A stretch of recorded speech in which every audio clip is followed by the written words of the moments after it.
خانم آقایون سلام، عرفان فرهادی پور هستم با پارت سوم دوره تربیت جنسی کودکان در خدمتتونم. اگه به مباحث روانشناسی علاقه‌مندید و دوست دارید ادامه این جلسات رو با ما باشید، حتما کانالمون رو سابسکرایب کنید تا ویدیوهای جدیدی که میذاریم به اطلاعاتون برسه. توی جلسه قبلی، پارت قبلی این دوره با هم در مورد نوزادی کودک صحبت کردیم. حالا می‌خوایم در مورد 2 تا 6 سالگیش یه سری صحبت‌ها رو شروع کنیم.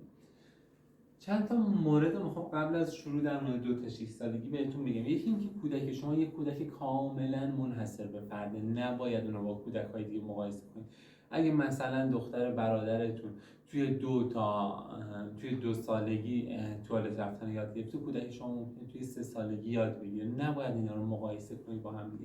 هر کودکی ویژگی شخصی خودش رو داره، هوش خودش رو داره، استعدادهای مختص خودش رو داره. در نتیجه نباید با هم دیگه مقایسهشون کنیم. یه مورد دیگه این که صبر و حوصله توی این دوره خیلی خیلی خیلی مهمه و کودکتون رو تحقیر نکنید، تنبیه نکنید، سعی کنید با تشویق اون رو به هدفی که میخواید برسونید. مورد اول توی 2 تا 6 سالگی یکی از موردش توالت رفتن کودک. ما این آروم باید توالت رفتن رو یادش بدیم. یادتونه توی اپیزودهای قبلی باهاتون در مورد دوره دهانی کودک صحبت کردیم. حالا می‌خوایم دوره مقعدی رو بررسی بکنیم. کودک توی این دوره میفهمه که یه ابزار داره که 2 تا کار میتونه باهاش انجام بده. میتونه دستشوییش رو یا خیلی نگه داره یا هر جایی دستشویی بکنه و با این کار والدین خودش رو کنترل میکنه، باعث جلب توجه والدینش میشه. والدین معمولا جلب توجه‌های خیلی بدی به این موضوع میکنن و همین باعث میشه کودک انرژی از اونها دریافت کنه، توجهی از اونها دریافت بکنه و همیشه به این کارش ادامه بده، توی جاهای مختلف به این کارش ادامه بده، اونو به یه ابزار کنترل تبدیل بکنه برای خودش. توالت رفتن کودک به صبر و حوصله خیلی زیادی نیاز داره تا شما آروم آروم اونو با هنجارها آشنا بکنید. اگه شما در اولین باری که کودکتون اومد مثلا کنار مبل اشتباهی دستشویی کرد یا خودش رو خراب کرد، اونو دعوا کردید، بهش توهین کردید، اون تمام این پرخاشگری شما رو به عنوان یک پله‌گاه توجهی بهش نگاه میکنه. در نتیجه در سریای بعدی که نیاز به توجه داره، باز هم میاد همونجا دستشویی میکنه. دیگه نمیدونه که این خشم شماست، دیگه نمیدونه که این رفتار غضبناک، این غضب رو ممکنه بر حسب یک رفتار توجه آمیز برداشت بکنه. این مورد رو بهش توجه کنید. و مورد بعدی در همون بحث توالت رفتن، کودکان ممکنه یک بار توالت خودشون رو نگه دارن، بیش از اندازه نگه دارن و ببینن خانواده چقدر نگرانش شد، چقدر بردش این ورهی بهش خوراکی داد تا روون بشه شکمش. همین عامل باعث میشه که دوباره کودک یه سلاح دیگه به دست بگیره که من میتونم با نگه داشتن توالت هم همین کار رو با پدر مادرم بکنم. در نتیجه برای توالت رفتن خیلی صبر به خرج بدید. اصلا روی یه سن خاصی مانور ندید که حتما توی مثلا 2 سال و 1 ماهگی باید توالت رفتن رو یاد بگیره. نه، خیلی آروم آروم خورد توالت رفتن و هنجارها رو یاد فرزندتون بدید و بهش بیاموزید.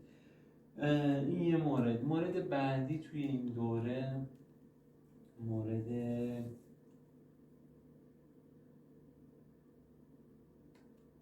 جدا کردن محل خواب کودک حساب میشه. برای جدا کردن محل خواب کودک ما نباید خیلی عجول باشیم، باید یه پروسه زمانبری رو طی بکنیم. بدونیم که آقا توی مثلا 2 تا 6 سالگی دیگه ما باید جای خواب کودکمون رو جدا بکنیم، ولی لزوما توی مثلا 3 سال و 1 ماهگی یا 3 سال و 2 ماهگی نباشه. بستگی به شرایط خانه ما داره، بستگی به شرایط خانوادگی ما داره، بستگی به فرزند ما داره، به وابستگی های ما داره. توی این بازه ما باید آروم آروم جشن جدا بکنیم. و چی کار باید بکنیم؟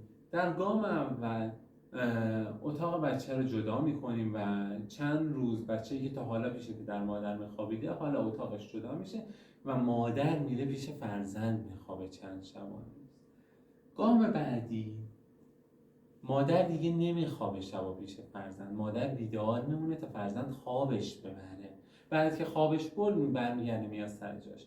یه دوره هم این کار میکنیم. دوره بعدی چی کار میکنیم؟ مادر دیگه نمیمونه تا فرزند کامل خوابش ببره. مادر مثلا 1 ساعت با فرزند تو خواب بازی میکنه، براش قصه میگه، بعد پا میشه میاد. بعدش 1 ساعت آروم آروم میکنیم 50 دقیقه.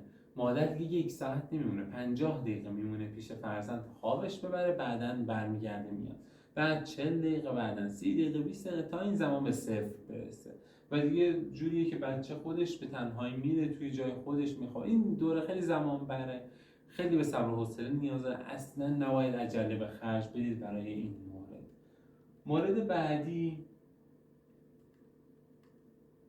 بحث خجالت‌های جنسی. حالا اگه تصویرش هم بیاد می‌بینیم. خجالت جنسی که کودکان دارن توی این دوره. خیلی از کودکان توی این سن روشون نمیشه جلوی بزرگترها لباسشون رو عوض کنن، روشون نمیشه خیلی رفتارها رو انجام بدن.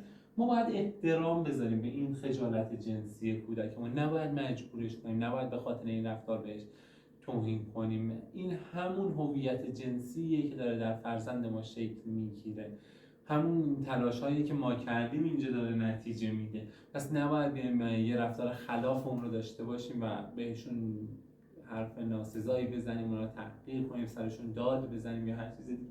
باید با صبر و حوصله، اگه میگه اینجا روم نمیشه، مثلا ببریمش توی اون اتاق لباسش رو عوض بکنه و بعد بیاریمش. توی جلسه بعدی این دوره میخوام باز هم ادامه 2 تا 6 سالگی رو براتون بگیم. مطالب کاربردی ما همچنان ادامه داره. با ما همراه باشید. خدا یار و نگهدارتون.